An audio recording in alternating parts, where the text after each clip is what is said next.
হাতে মাত্র 15 থেকে 20 মিনিট সময় নিয়েই ঝটপট এই কাতলা মাছের ফিশ বল বাড়িতেই বানিয়ে ফেলতে পারেন। একদম অল্প উপকরণ ও সময় খুবই কম লাগে। হট করে যদি কোনো গেস্ট চলে আসে কিংবা নিজেদের ইচ্ছা হলে বানিয়ে ফেলতে পারবেন। শুধু কাতলা মাছ বলে নয়, রুই মাছ দিয়েও কিন্তু এই রেসিপিটি করা যায়। আজ যেমন হঠাৎ করে বরের বন্ধুরা চলে আসায় আমি এই ফিশ বল বানিয়েছিলাম। আগে থেকে মাছ ও আলুগুলো নুন ও হলুদ দিয়ে সিদ্ধ করে রেখেছিলাম। একটু ঠান্ডা হতে মাছ থেকে কাঁটাগুলো বেছে নেব ও আলুগুলো একটু স্ম্যাশ করে নেব। এরপর কড়াইয়ে তেল গরম করে পেঁয়াজগুলো একটু আদা ভাজা করে নিয়ে আদা রসুন বাটা ও কাঁচা লঙ্কা বাটা দিয়ে দেবো।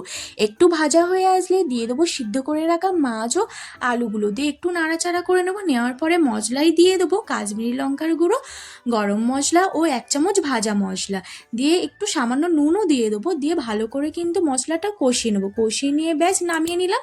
এরপরে ঠান্ডা হয়ে যেতে ছোট ছোট বল করে নেব। ছোট বলতে গেলে আপনারা মিডিয়ামও করতে পারেন, আবার বড়ও করতে পারেন। আমি কিন্তু মিডিয়াম রেখেছিলাম। তো বলগুলো করে নিয়ে আমি ডিমের মধ্যে প্রথমে দিয়ে দেবো ব্রেড ক্রাম্বসের মধ্যে। আমি এইভাবে কিন্তু প্রত্যেকটা বল তৈরি করে নিয়েছিলাম। একদম কিন্তু আলতো হাতে করে নিতে হবে। এরপর কড়াইয়ে তেল গরম করতে বসিয়ে দিয়েছি। তেল গরম হলে বলগুলো একে একে ছেড়ে দেবো। দিয়ে ভালো করে একটু ভেজে নেবো। গ্যাসের ফ্লেমটা কিন্তু একদম মিডিয়ামে রাখবেন। দিয়ে ভালো করে একটু এপিট ওপিট করে ভেজে নিন। আমার দেখুন কিন্তু বলগুলো ভাজা হয়ে গিয়েছে। এরপরে তুলে নিলেই আমাদের রেডি কাতলা মাছের ফিশ বল। দারুণ